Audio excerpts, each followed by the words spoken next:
The sound started at 3:47 inches the morning. A low rumble that made the windows of Street Mary's hospital rattle in their frames like they were trying to escape. By 4 a.m., the night security guard was on the phone with the police, his voice shaking. By 4:15, nurses were abandoning their rounds. Doctors were stepping away from patients, and the entire staff was pressed against the windows staring out into the pre-dawn darkness in absolute disbelief. Before we jump back in, tell us where you're tuning in from, and if this story touches you, make sure you're subscribed because tomorrow I've saved something extra special for you. 300 motorcycles don't just show up at a hospital parking lot by accident. They don't form a perfect circle of chrome and leather around the service entrance because they took a wrong turn. They don't idle their engines in synchronized reverence at 4 inches the morning unless something sacred is happening. They came for her, and the reason it started 18 hours earlier with one starving biker, a crumpled $5 bill that smelled like cleaning solution, and the kind of decision that separates invisible people from legends. She gave everything when she had nothing. She chose compassion when survival told her to look away. Now she's about to discover what happens when the Brotherhood Code is activated. When loyalty becomes currency.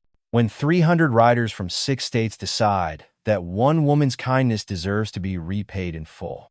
Before we continue, drop a comment telling us where you're watching from. We love hearing from you across the world. And if you believe in kindness, if you believe that small acts can create earthquakes of change, hit that like button right now and subscribe to this channel. Because what you're about to witness will shatter your cynicism and rebuild your faith in humanity, one revolution at a time. Some people become invisible in plain sight. They mop the floors you walk on without noticing. They empty the trash cans you fill without thinking. They clean the toilets, wipe down the surfaces, and scrub away the evidence of your existence, all while their own lives are quietly disintegrating in the shadows. Maria Santos was one of those people. At 62 years old, she'd been wearing the same faded blue janitor's uniform for 14 years at Street Mary's Hospital in Phoenix, Arizona. The night shift, 10 p.m. to 6 a.m., 5 nights a week, sometimes 6 when they were short-staffed, which was always. Her name was embroidered on the chest pocket in thread that had faded to gray, just like everything else in her life seemed to fade eventually. Street Mary's was a level 1 trauma center, which meant Maria had cleaned up things that would break most people. Blood that had pooled in the emergency room hallways. Vomit from chemo patients who couldn't make it to the bathroom. The aftermath of violent traumas, of births, of deaths, of the raw, unfiltered chaos of human existence at its most vulnerable. And she did it all with a wry, quiet dignity that nobody noticed because nobody ever looks at the janitor. Maria's hands told the story. Her smile tried to hide. Weathered, scarred from years of industrial cleaning chemicals. Her knuckles were swollen with arthritis that made every grip painful, every twist of a mop handle an act of will. She'd broken her right wrist 6 years ago, slipping on a wet floor she just mopped, and it had healed wrong because she couldn't afford to miss work for proper treatment. Now it ached when it rained, and Phoenix didn't rain often, but when it did, Maria felt it in her bones like a prophecy. Every night started the same way. 9:15 p.m., she'd board the city bus on Camelback Road, transferring twice because the direct route cost $3 more, and she couldn't afford that arithmetic. She'd arrive at the hospital at 9:50, clock in at exactly 10 because being even 1 minute late meant a written warning, and 3 warnings meant termination. At 62, in a body that was betraying her more. Each year, termination meant homelessness. So Maria was never late. She lived in an efficiency apartment in a building that should have been condemned 10 years ago. One room that served as bedroom, living room, and kitchen. A bathroom so small you could sit on the toilet and wash your hands in the sink simultaneously. The walls were thin enough that she could hear her neighbor's television, his arguments with his girlfriend. His life bleeding through the drywall like sound was a liquid that couldn't be contained. Her apartment had a window that faced a brick wall. No view, no sunlight, just brick. Maria had hung a curtain anyway, a cheerful yellow thing she'd found at a thrift store, because even brick walls deserve the dignity of being hidden. But the apartment was hers, $680 a month, which was cheap by Phoenix standards and impossible by Maria's budget. After rent, utilities, bus fare, and food, she had approximately $47 left each month. That $47 was her emergency fund, her savings account, her retirement plan, her everything. Maria had come to America from El Salvador 35 years ago. She'd crossed the border with $20 sewn into her underwear and a prayer that God would forgive her for leaving her mother's grave behind. She'd come legally, sponsored by a cousin, worked every job that invisible people work. Cleaning houses, washing dishes, picking vegetables in fields that stretched to horizons that promised nothing. She'd married once. A good man named Ricardo, who'd driven a delivery truck and made her laugh with impressions of the customers he met. They'd had a daughter, Lucia, who'd been the center of Maria's universe. Bright, beautiful, full of dreams that Maria believed in with every cell in her body. But Ricardo died when Lucia was 8. An aneurysm, sudden and merciless. One moment he was tying his shoes, the next he was gone. No warning, no goodbye, just absence where presence used to be. Maria raised Lucia alone, worked 3 jobs, missed parent-teacher conferences because she was cleaning office buildings, missed school plays because she was washing dishes at a restaurant, but she was there for the important things. She was there when Lucia graduated high school with honors. She was there when Lucia got accepted to Arizona State University. She was there, exhausted and radiant with pride, when her daughter walked across that stage and received a degree in nursing. Lucia became a nurse at the very hospital where Maria cleaned floors. For 3 beautiful years, they worked in the same building. Different shifts usually, but sometimes their schedules overlapped, and Maria would see her daughter in scrubs, professional and competent, helping people, saving lives. Maria would watch from a distance, pushing her cleaning cart, and think, this is what it was all for. Every skipped meal, every double shift, every moment of exhaustion that felt like drowning. It was for this. For her daughter to escape the invisibility that Maria had accepted as her destiny. But then, 4 years ago, Lucia was driving home from a night shift when a drunk driver ran a red light at 70 miles per hour. The impact killed her instantly. She was 29 years old. The lawsuit against the drunk driver resulted in nothing. He had no insurance, no assets, no money. He got 8 years in prison. Lucia got buried. And Maria got a grief so profound it had its own weight, its own density, like gravity had increased just for her. The funeral cost $8,400. Maria had $600 in savings. The hospital staff took up a collection, raised $3,000. Maria borrowed the rest from a predatory lender at 24% interest because banks don't lend money to 5 8-year-old janitors with no collateral. She'd been paying that loan back for 4 years, $175 a month. She still owed $2,100. At her current payment rate, she'd be paying until she was 65, if she lived that long, if her body held out that long, if the hospital didn't replace her with someone younger, cheaper, more efficient. After Lucia died, something in Maria changed. Not broke, exactly. Broke implies you can be fixed. This was more like a fundamental alteration, like her molecular structure had been rearranged. She became even quieter, even more invisibly. She stopped going to church because she couldn't bear the questions about how she was doing, the sympathetic head tilts, the inevitable God has a plan platitudes that made her want to scream. She stopped celebrating her birthday, stopped buying herself anything that wasn't absolute necessity. Her entire existence contracted to 3 things: work, sleep, and the small altar she'd built in her apartment with Lucia's photo, a candle that she lit every night, and a rosary that had belonged to her mother. But Maria had one rule, one piece of her old self that she refused to surrender. A rule her mother had taught her during the Civil War in El Salvador, when they'd hidden families in their home despite the risk, despite the fear. You help when you can, even when you can't, especially when you can't.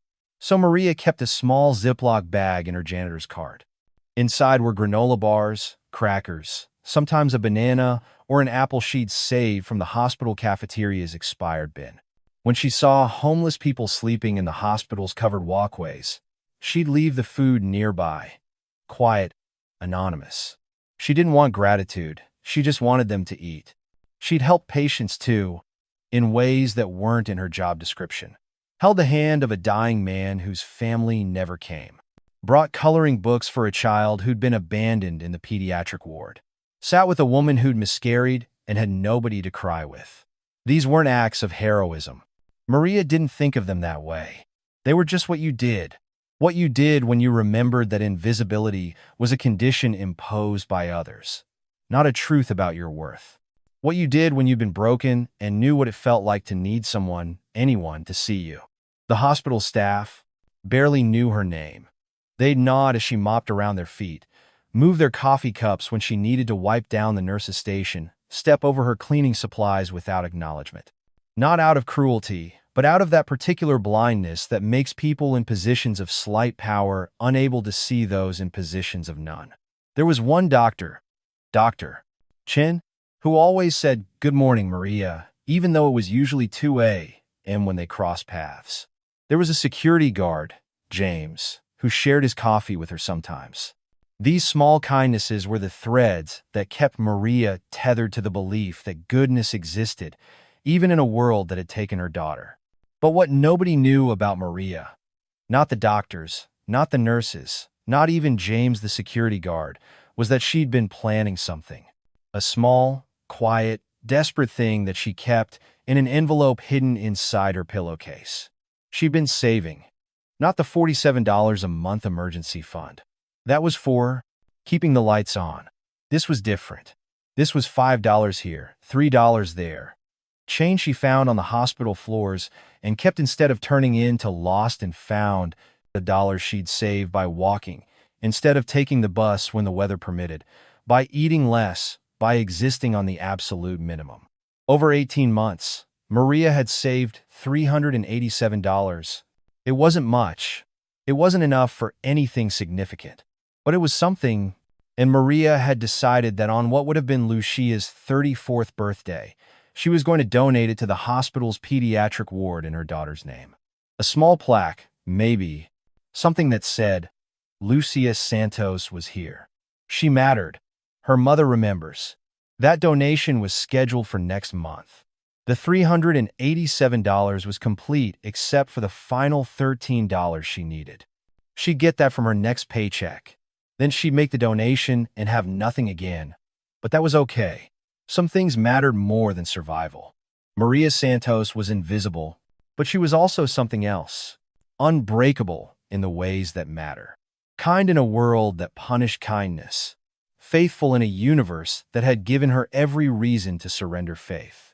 And on a Tuesday night in October, during her usual shift mopping the emergency room hallways, she was about to meet someone who would see her. Really see her, and everything would change. Tuesday night, 11:47 p.m. St. Mary's Hospital was experiencing a rare moment of calm. The emergency room, usually a controlled chaos of trauma and crisis, was quiet. Just 2 patients, an elderly man with chest pain being monitored and a teenager with a possible broken ankle. Maria was working her way through the third-floor hallways, mopping with the practiced efficiency of someone who'd done this exact motion 10,000 times. Her cart rattled slightly, the left wheel wobbling because maintenance never got around to fixing it, and Maria had learned not to ask twice for anything. The hospital had a loading dock area near the kitchen, a place where delivery trucks came in the early morning with food supplies, linens, medical equipment. It was technically off-limits to non-employees, but homeless people sometimes slept there because it was covered and relatively warm. Maria was headed there to mop that area when she heard it. A sound that didn't belong. Not the usual hospital sounds of machines beeping, gurneys rolling, distant conversations. This was different. Someone crying, not the loud, dramatic crying of acute pain, the quiet kind, the kind that comes when you're trying not to be heard, when you're ashamed of your own suffering.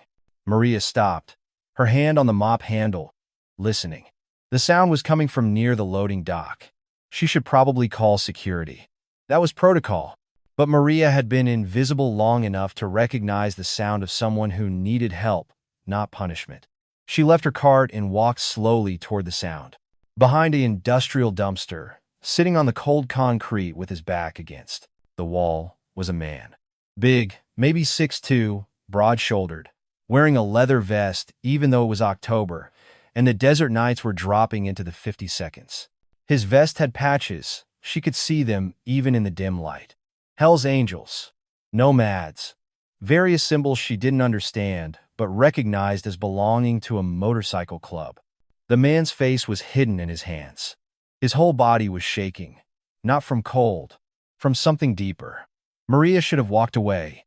Every instinct of self-preservation told her to walk away. Men that size, men with that kind of appearance, men crying in the darkness behind dumpsters at midnight, these were situations that invisible women avoided if they wanted to stay safe.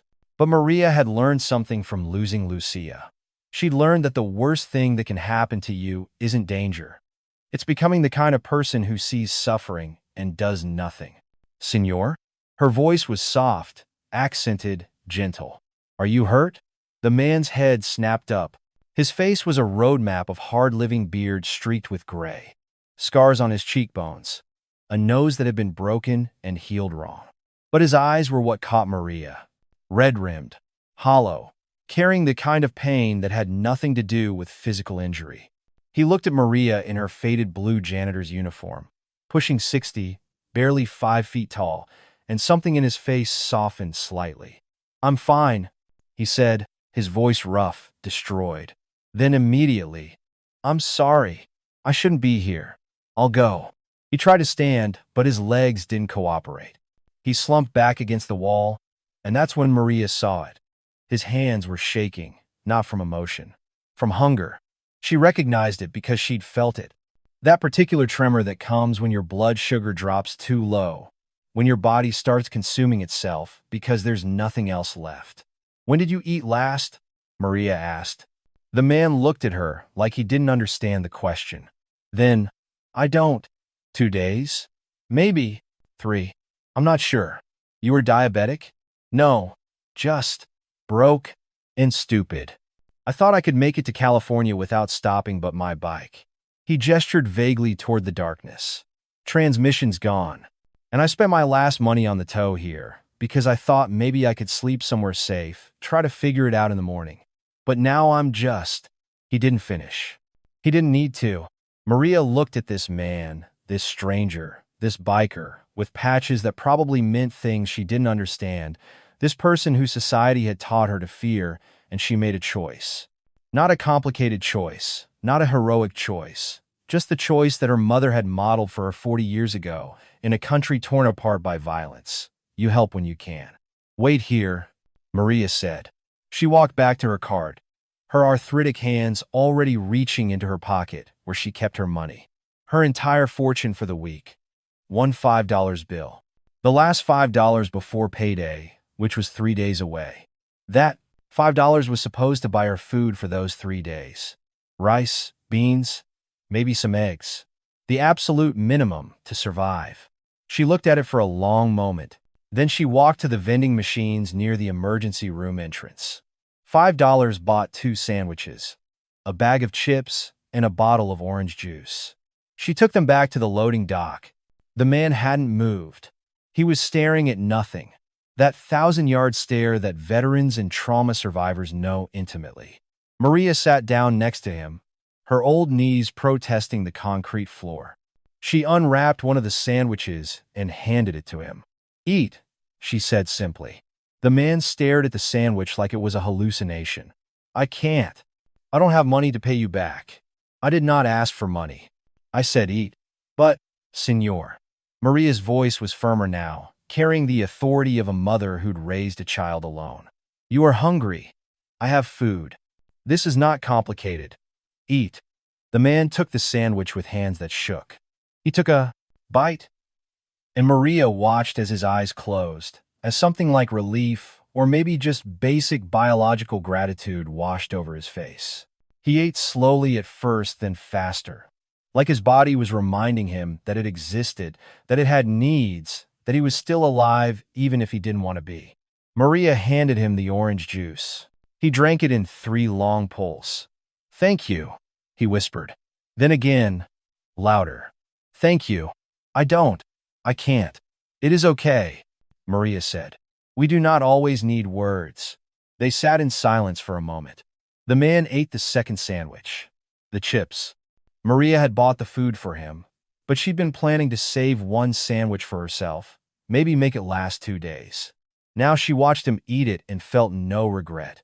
Only a quiet satisfaction that came from easing someone's suffering, even briefly. "My name's Ray," the man said finally. "Ray Kowalski. I've been riding for 23 years. Never been broke like this. Never been." He paused, his voice catching. "Never been this lost." "Maria," she replied, "I am the night janitor. I have been invisible for 14 years. Ray looked at her, really looked at her, and Maria saw recognition in his eyes. The recognition that comes when one invisible person sees another. "Where are you riding to?" Maria asked. "Was heading to California. San Diego. My daughter lives there. I haven't seen her in 8 years. She's getting married next month, and she invited me. Didn't think she would after everything, after I chose the club over family for so long. But she did. And I thought if I could just get there, if I could just see her, tell her I'm sorry, tell her I'm proud, maybe I could fix something I broke a long time ago." His voice cracked on the last words. Maria understood. You don't get to 62 years old without understanding that some regrets have weight, have gravity, have the power to pull you under if you let them. "You will get there," Maria said with the certainty of someone who'd willed themselves through impossible circumstances before. "You will fix your bike. You will see your daughter. You will tell her, I got no money for parts. No money for anything. I'll probably have to sell the bike for scrap, try to hitchhike or something. Miss the wedding anyway." Maria was quiet for a moment. Then she reached into her pocket and pulled out something she'd almost forgotten about. 2 crumpled dollar bills. Lunch money she'd found in a jacket pocket last week. Money she'd been saving as part of her $13 to complete Lucia's memorial fund. She pressed it into Ray's hand. "This is not much," she said, "but maybe it helps you start. Maybe it buys you one thing you need. Maybe it reminds you that people care. Even strangers, even invisible people who clean floors." Ray stared at the $7 total that Maria had given him. For context, $7 represented 2 hours of Maria's labor after taxes. It represented 3 bus rides. It represented the difference between eating and not eating for 2 days. And she'd given it to a complete stranger without hesitation. "I can't take this," Ray said, his voice thick with emotion. "You need this more than I do. I can see it. I can see you've got nothing." "I have enough," Maria lied. "And you need to see your daughter. That matters more than." She didn't finish, but they both knew what she meant. It mattered more than anything. Ray's eyes filled with tears. "Why? Why are you doing this? You don't know me. I could be anyone. I could be dangerous." Maria smiled, a sad, knowing smile. "My daughter was a nurse. She told me once that the sickest patients, the ones in the most pain, they are sometimes the meanest because hurt makes people angry. But underneath the mean is just someone who needs help. I think maybe people are like that too. Maybe underneath the scary is just someone who needs to be seen." She patted his hand, her age-scarred hand covering his tattooed, calloused one. "You are not dangerous, Senor Ray. You are hurt. You are hungry. You are lost. But you are going to find your way. I believe this." Maria stood up, her knees crackling. "I must finish my work now. They will wonder where I am. But you rest here. Security will not bother you if you stay quiet.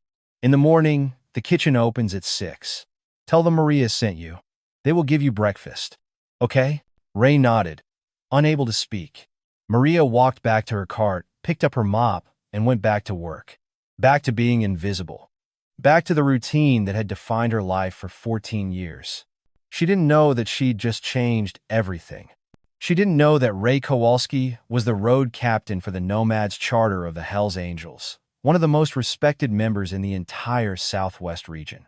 She didn't know that in his pocket, along with the $7 she'd given him, was a phone that was about to make a call that would mobilize 300 riders from 6 states. She didn't know that her small act of kindness had just activated something ancient and powerful: the Brotherhood Code. All Maria knew was that she'd helped someone who needed help, that she'd go home tonight with an empty stomach and sleep on her couch, because even her bed felt too big, too empty without Lucia's memory filling it. That she'd wake up tomorrow and do it all again, because that's what invisible people do. They endure. They survive. They help when they can.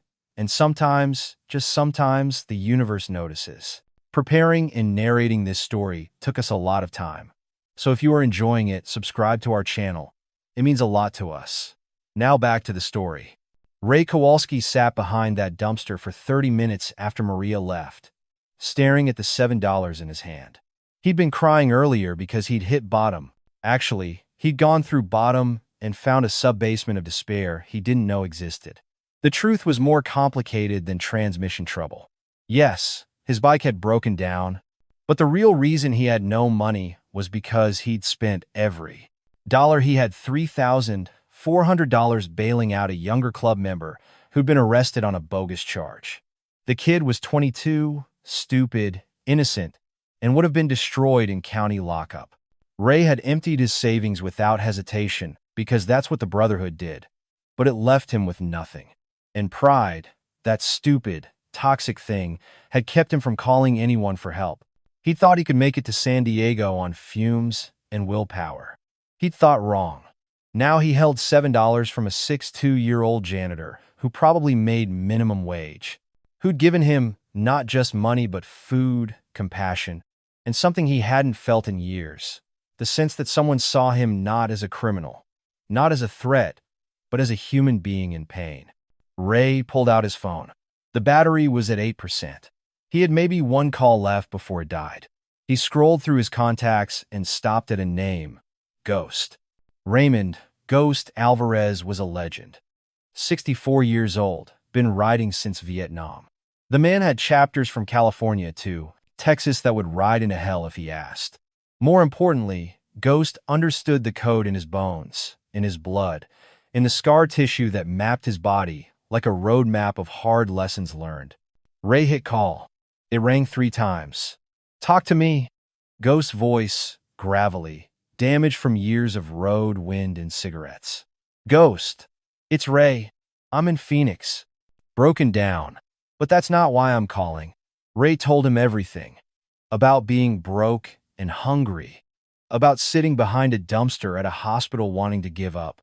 About a janitor named Maria who gave him her last $7 and probably her last meal without asking for anything in return. Ghost was quiet for a long time. Then, describe her. Small, maybe 5 feet. Brown skin, probably Latina. Had to be pushing 60, maybe older. Wore a janitor's uniform with her name on it, Maria. Worked at St. Mary's Hospital in Phoenix. She had these hands, Ghost, all scarred up from chemicals and hard work. And she gave me everything she had like it was. Nothing. Another long silence. Then Ghost said something that would change everything. The Brotherhood takes care of its own. But the code says we also honor those outside who show us respect, who show us humanity when the world shows us contempt. This woman, this Maria, she honored you when you had nothing. She fed you. She saw you. That means something. That means everything. What are you thinking? Ray asked. I'm thinking it's time to show her what happens when you feed a Hell's Angel. I'm thinking it's time to remind the world what the Brotherhood Code actually means. How far are you from that hospital right now? I'm still here, at the loading dock. Stay there. I'm making calls.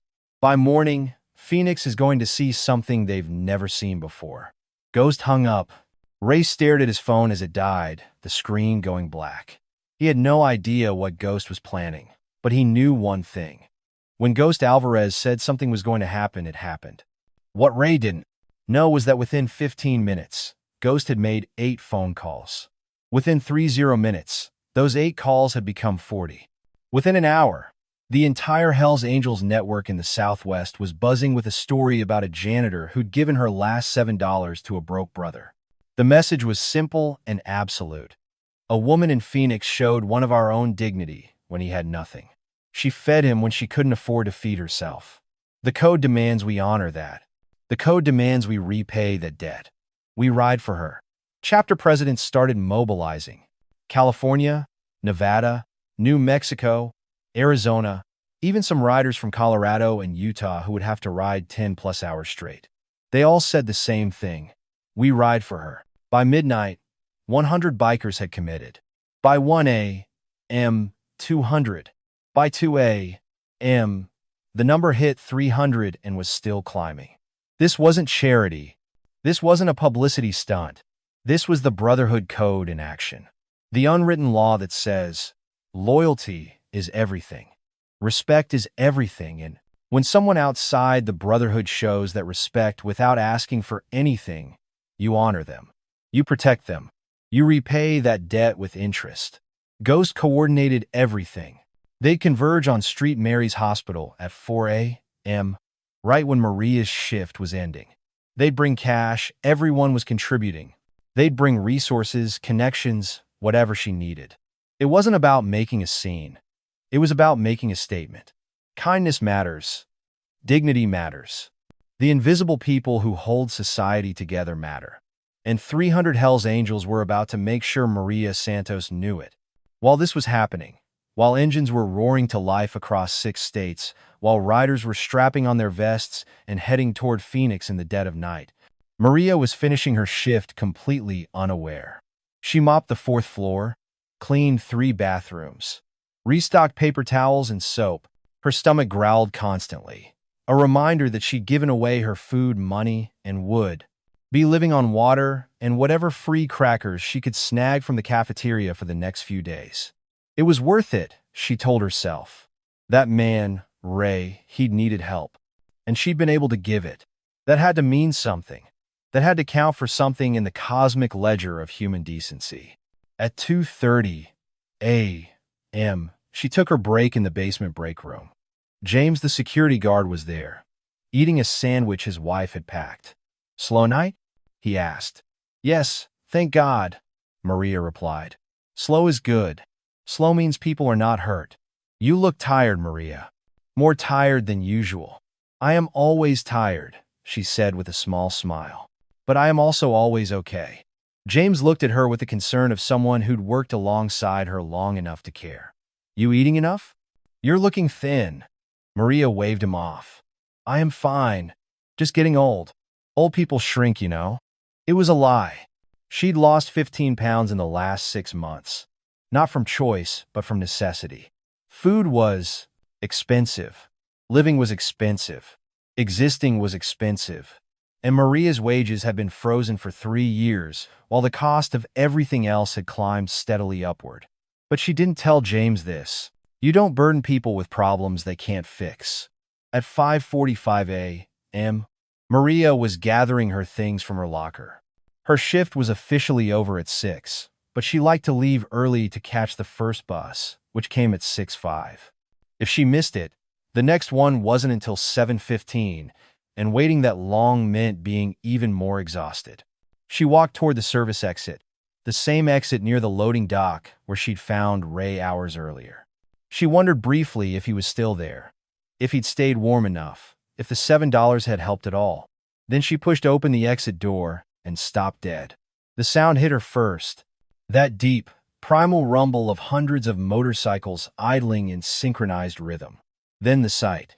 The entire parking lot filled with bikes, chrome catching the pre-dawn light, leather everywhere, patches, beards, bandanas.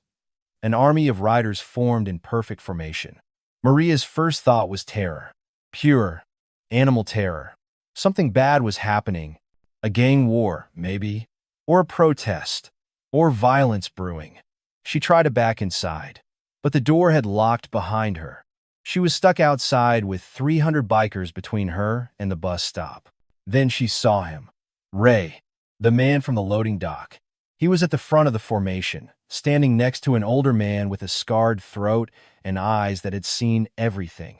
Ray saw her at the same moment. He smiled, and there was something in that smile that made Maria's fear shift slightly. Not disappear, but shift into confusion. Ray raised his hand, the same gesture Marcus had made in the other story, and every single engine went silent. The sudden absence of sound was deafening. 300 riders, completely quiet, all looking at Maria. She stood there in her faded blue janitor's uniform, her cleaning supplies bag in one hand, her bus pass in the other, and had absolutely no idea what was happening. Ray and Ghost walked forward slowly, deliberately, trying not to scare her. Maria's legs wanted to run, but there was nowhere to go. She pressed her back against the hospital wall, her heart hammering. "Maria," Ray said, his voice gentle. "Maria, it's okay. We're not here to hurt you. We're here because of what you did." Maria's mind raced. What she did? She cleaned floors. She gave some strangers $7. What could that possibly have to do with an army of bikers? Ghost stepped forward, and even though he moved slowly, Maria could see the power in him. This was a man who commanded respect just by existing. "Ma'am," Ghost said, his voice rough but respectful. "My name is Raymond Alvarez. People call me Ghost. I'm the road captain for the Nomads Charter. The man you helped tonight is one of my brothers." He gestured to Ray, who nodded. "You gave him food when you had none. You gave him money when you had none. You showed him dignity when the world had shown him contempt. Do you understand what that means to us?" Maria shook her head, unable to speak. Ghost continued, "In our world, honor is everything. Loyalty is everything. When someone shows respect to one of our brothers, shows compassion, shows humanity, we don't forget. We repay. That's the code. That's who we are." He pulled out a leather bag, similar to the one in the other story, but worn differently, marked with different symbols. He held it out to Maria. "This is from 300 riders across 6 states who heard your story. Who heard that a janitor working the night shift gave her last $7 to a broken-down biker she didn't know. Who heard that you fed someone who was starving even though you're starving too." Maria's hands trembled as she took the bag.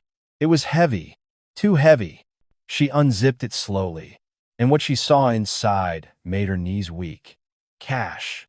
Stacks of it. More money than she'd ever seen in her life outside of a movie. $19,000. Ghost said quietly, collected in 6 hours from brothers and sisters who understand what it means when someone shows real kindness. Not performative kindness.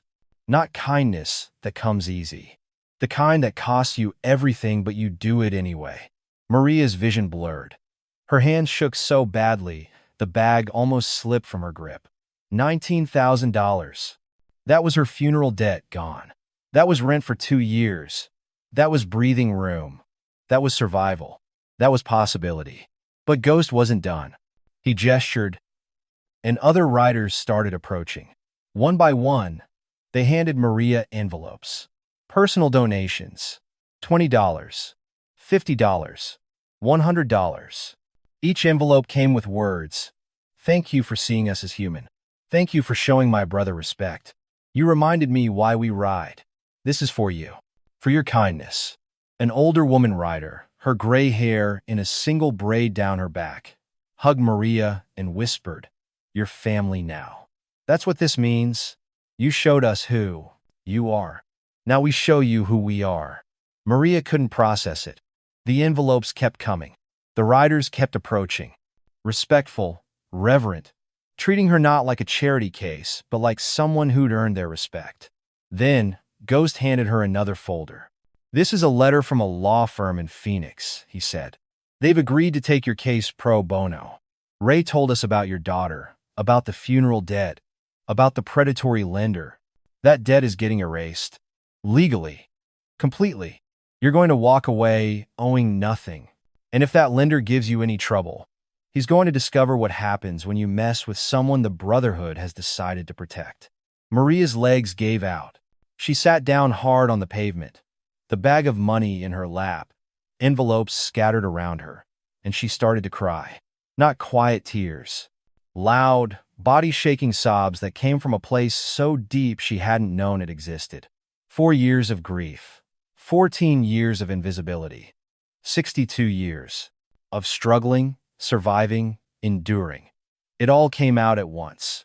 Ray sat down next to her, this big, scary biker who she'd fed behind a dumpster, and he put his arm around her shoulders. "It's okay," he said softly. "It's okay to feel it. You've been strong for so long. You don't have to be strong right now." Maria leaned into him and cried like she hadn't cried since Lucia's funeral. And 300 bikers stood witness, silent and respectful, giving her space to feel everything she'd been holding back. When she finally could breathe again, when the tears slowed enough for her to speak, Maria looked up at Ghost and Ray and the wall of riders behind them. "Why?" she whispered. "I am nobody. I am just a janitor. I just gave you some food. Why would you do this?" Ghost knelt down so he was eye level with her. His scarred face was gentle, almost fatherly. "Maria, you're not nobody. You're someone who gave everything she had to help a stranger. That makes you extraordinary. That makes you the kind of person the world needs more of. And we decided that extraordinary people don't get left behind. Not on our watch." A younger rider, couldn't have been more than 25, stepped forward. His voice was shaking. "My dad was a janitor. Worked 30 years at an office building in San Antonio. Nobody ever saw him. Nobody ever thanked him. When he died, I couldn't afford his funeral. The club took up a collection, covered everything. That's what we do. We take care of the people who take care of others." He handed Maria an envelope. "This is for you. Because you're like my dad. You're invisible to everyone else. But we see you. We honor you." Another rider spoke up. A woman this time, mid-40 seconds, with a purple bandana and kind eyes. "I was homeless 3 years ago, living in my car. A stranger at a gas station bought me lunch without asking why I looked so rough. Just bought it and handed it to me. That kindness saved my life. When I heard your story, I remembered that feeling. So this is me paying it forward." The stories kept coming. Riders sharing moments when someone had shown them compassion, when a stranger's kindness had made a difference. Maria was starting to understand this wasn't about her. Or rather, it was about her, but it was also about something bigger. It was about the code, about honoring the people who hold society together in the invisible places. Ghost stood up and addressed all the riders. "Maria Santos is now under the protection of the Nomads Charter and every chapter represented here. That means she's family. That means if she needs anything, we show up. That means the invisible woman who gave her last dollar to feed our brother is invisible no more." 300 voices responded in unison. "I." The sound echoed across the parking lot, across the hospital grounds, loud enough to wake patients on the 4th floor. Then Ghost turned back to Maria. "We got mechanics here who are going to look at your bus situation. Word is you're taking 3 buses to get to work. That ends today. We're setting up a ride system. Different brothers will give you rides to and from work until we can get you a reliable car sorted out." Maria started to protest, but Ghost held up his hand. "No arguments. This is happening. You gave what you had. Now we give what we have. That's how this works." Another rider stepped forward. A man in his 50 with a contractor's logo on his vest. "I run a maintenance company. Your apartment. Ray told us it's in rough shape. Leaks, electrical problems. I'm coming by this week with my crew. We're fixing everything.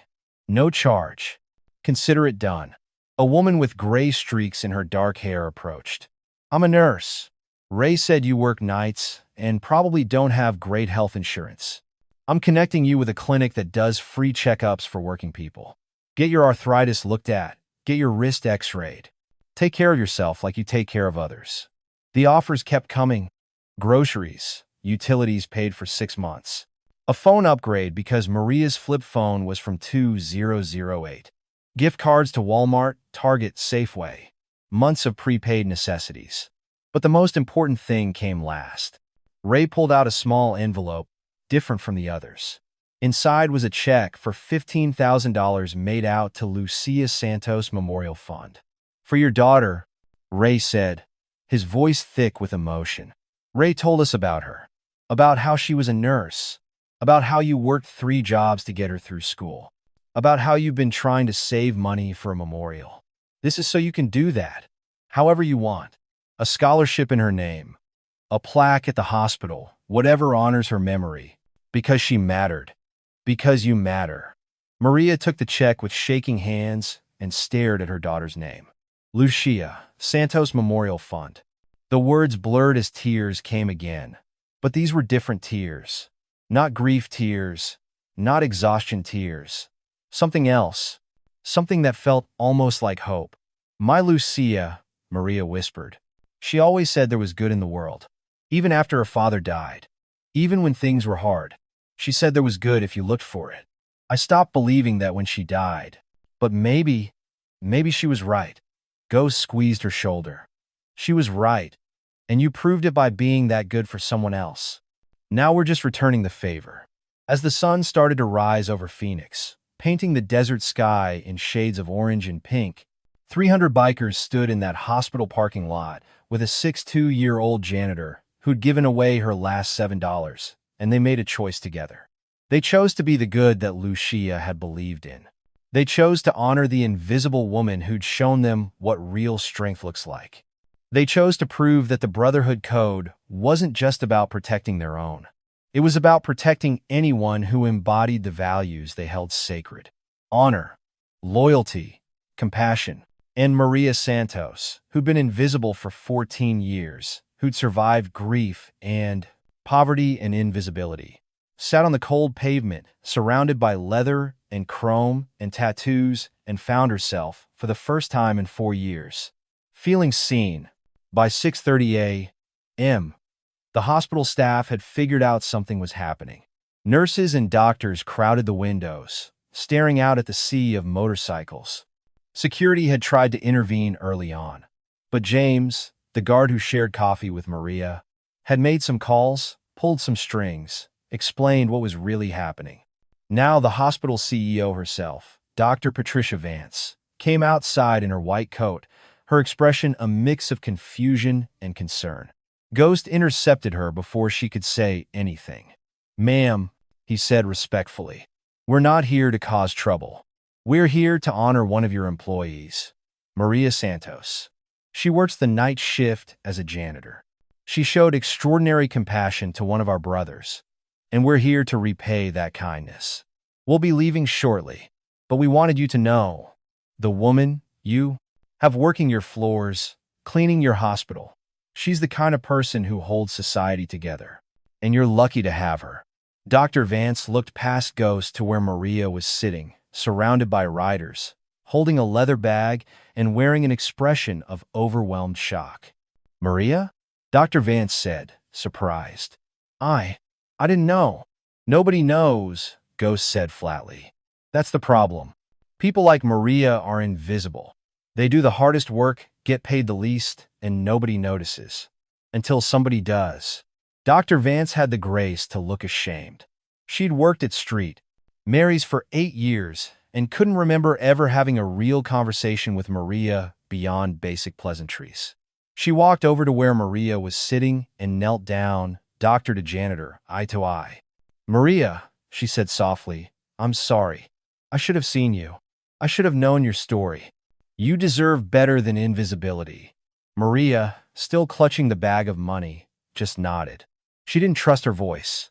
"Doctor," Vance continued, "effective immediately, you're getting a raise. $3 an hour. And I'm going to personally review the compensation structure for all our night shift maintenance staff. What these people are telling me is right. You hold this hospital together. It's time we started acting like we know that." One of the nurses, a young woman named Sophie who'd been watching from the window, came outside with something in her hands. It was a collection envelope, the kind the staff used when someone had a baby or got sick. "We heard what was happening," Sophie said, addressing the crowd of bikers. "And we realize we've walked past Maria every night for years without really seeing her. So, we just took up a collection. It's not much, maybe $800, but we wanted to add it to whatever you're doing. She handed the envelope to Maria.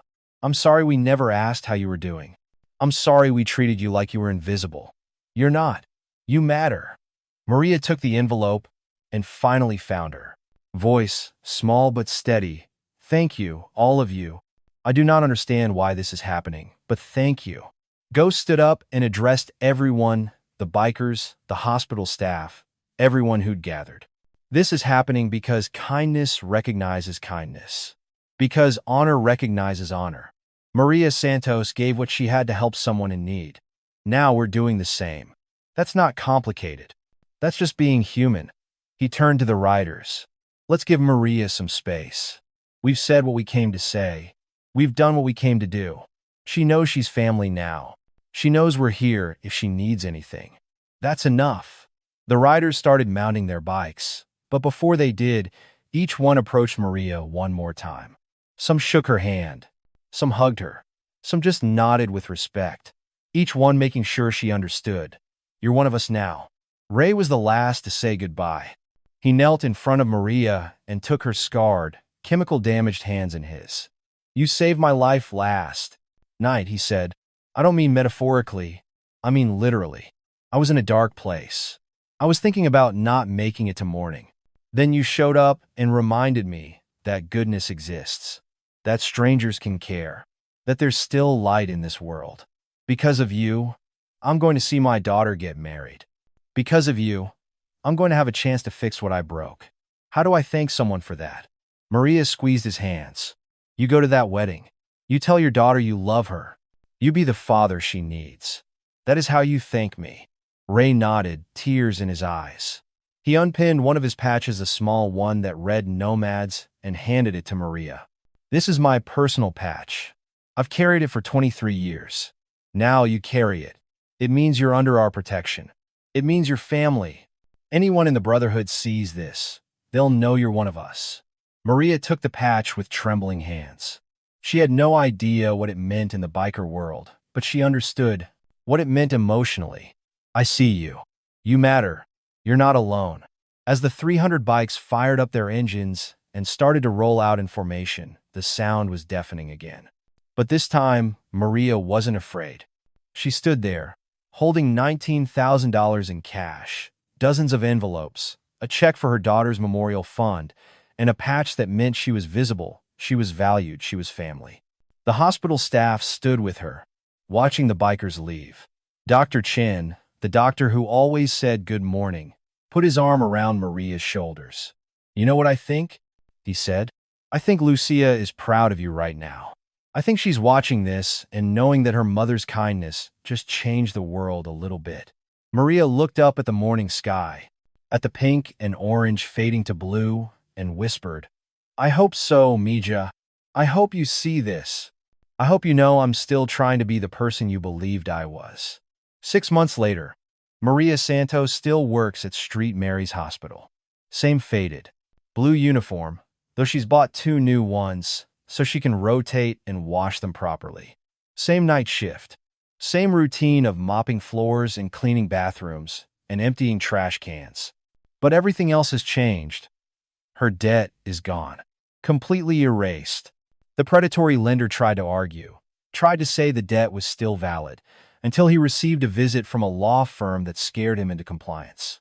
Maria owes nothing. For the first time in 4 years, she is financially free. Her apartment is transformed. The bikers kept their promise. New plumbing, new electrical, new appliances. The place that was barely habitable is now actually a home. Maria even has a view now. They installed a window in the back room that overlooks a small courtyard. It's not much, but it's sunlight. It's possibility. She has a car now. Nothing fancy. A 2015 Honda Civic that one of the riders sold her for $2,000, half its actual value. It's reliable, gets her to work, gets her home. She doesn't have to take 3 buses anymore. She doesn't have to walk in the dark. The $19,000 the bikers gave her is mostly saved. She's building an emergency fund, something she's never had in her entire life. The fear that dominated her existence for decades The fear of one unexpected expense destroying everything is gone. But the most important change is the Lucia Santos Memorial Scholarship Fund. Maria used the $15,000 check to establish it at Arizona State University. Every year, the scholarship goes to a nursing student who's working their way through school, who's supporting family, who embodies the kindness and dedication that Lucia had.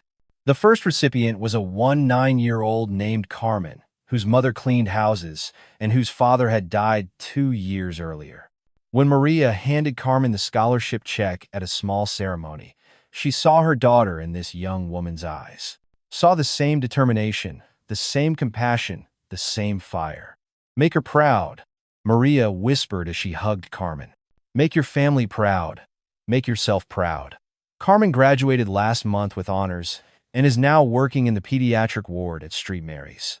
Sometimes she seeks out Maria during her rounds, brings her coffee, asks about her day.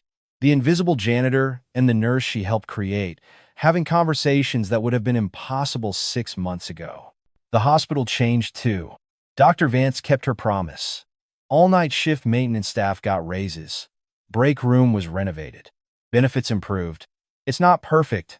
No job is, but it's better. And more importantly, the staff started seeing Maria, really seeing her. Dr. Chen brings her pastries from his wife's bakery. Sophie the nurse asks about her day, actually listens to the answers. James the security guard jokes that Maria is now more famous than he is. What with her biker connections? And the bikers?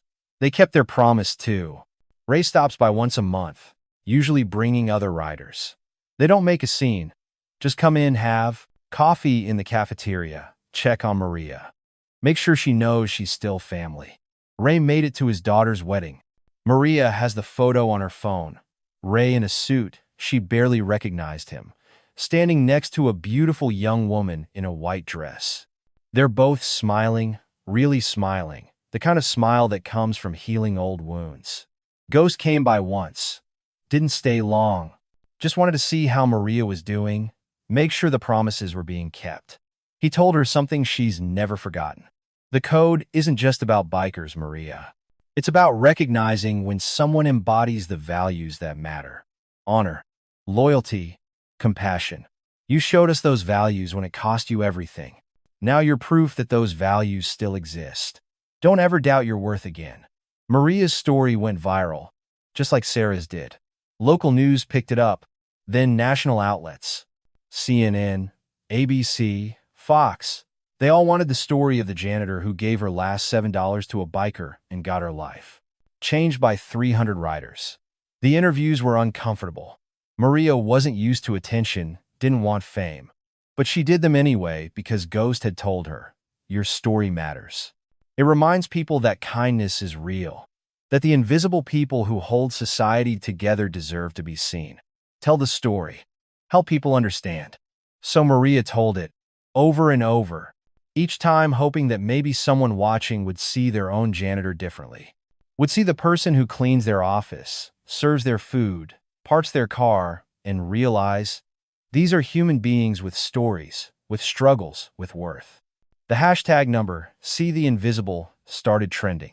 People sharing stories of the workers they never noticed, then started noticing. Acts of kindness multiplying across social media. It wasn't perfect, the internet being what it has produced trolls and skeptics, but it was something.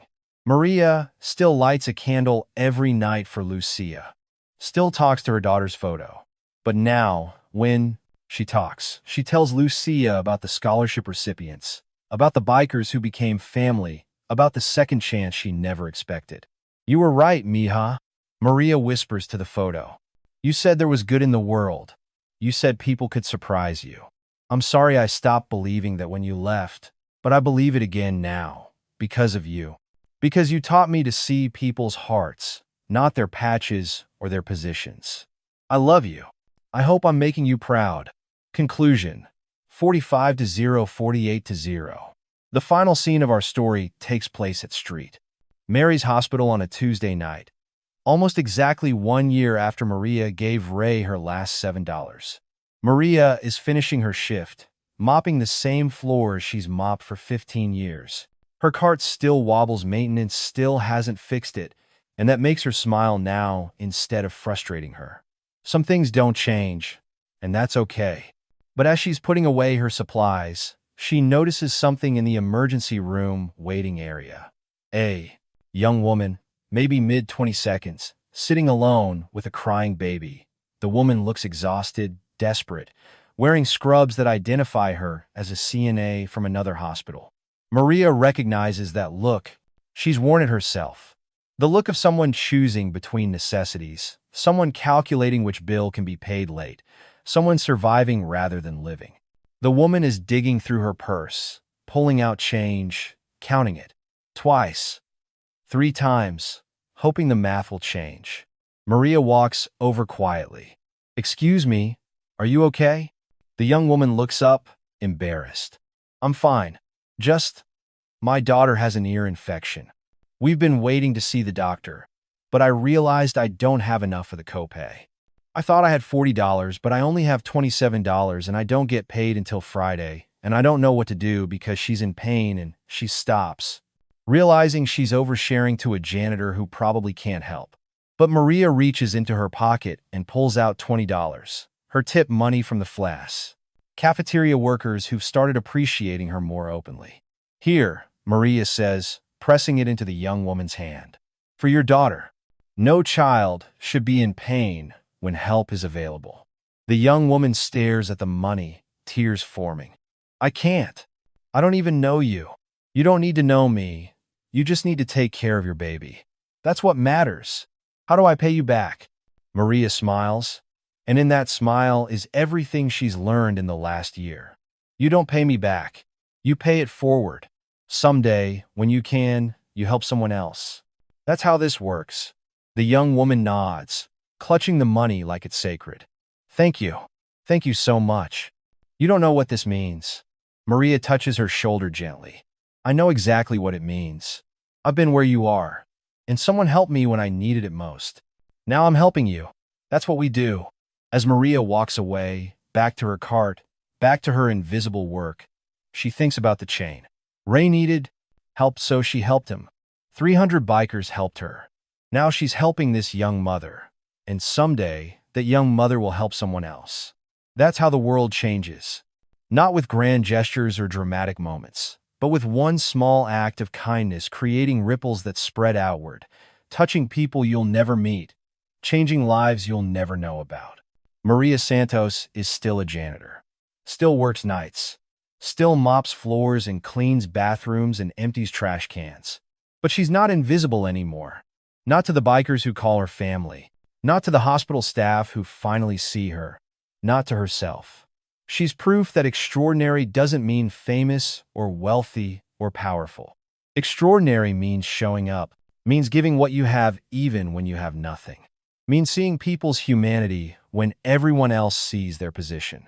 Maria gave $7 to a stranger and got her life changed by 300 bikers. But more importantly, she got reminded of something she'd forgotten. Kindness is never wasted. Compassion is never foolish. Helping others, even when it costs you everything, is never a mistake. The Brotherhood Code says, honor those who honor us, protect those who show compassion, remember those who see us as human. But maybe there's a bigger code, a human code, one that says, we're all connected. Your suffering matters to me. Your hunger is my hunger. Your pain is my pain. When I help you, I'm not being charitable. I'm being human. Maria Santos understood that code before 300 bikers showed up to remind her that she wasn't alone in understanding it. Now the question is, do you? Before this video ends, I want to know where you stand. Are you with the cynics who say the world is broken beyond repair? Who say kindness is naive and compassion is weakness? Or are you with Maria, with Ray, with Ghost? With 300 bikers who prove that honor still means something, that loyalty still matters, that seeing the invisible people who hold society together is not just right, it's essential? Drop your comment below. Hit that like button, subscribe to this channel. Share this story, because every time you do, you're not just supporting content. You're casting a vote for the kind of world you want to live in. You're saying that Maria's $7 matters, that kindness creates earthquakes, that the invisible people deserve to be seen. Maria gave what she had when she had nothing. She fed a stranger behind a dumpster at midnight and changed 300 lives. What are you going to do? The world is watching. The invisible people are waiting to be seen. Your move. Up next, you've got two more standout stories right on your screen. If this one hit the mark, you won't want to pass these up. Just click and check them out.